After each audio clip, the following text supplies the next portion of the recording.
Hey, it's Marco, and in this video I'm going to show you how to check blocked numbers on WhatsApp. Before I start the video, please subscribe to the channel and leave a like on this video because it helps me out a lot. So what you need to do is you need to open up your WhatsApp account, and from there you want to click on settings at the bottom right. Now you see accounts, but you need to click on privacy underneath that.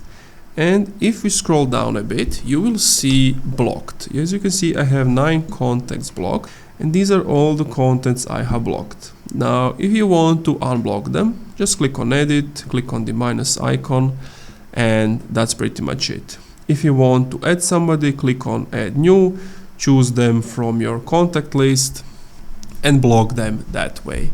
And that's it. Thank you for watching this video. If you enjoyed, leave a like, comment, subscribe. If you're still having some issues, let me know what is the problem in the comments down below.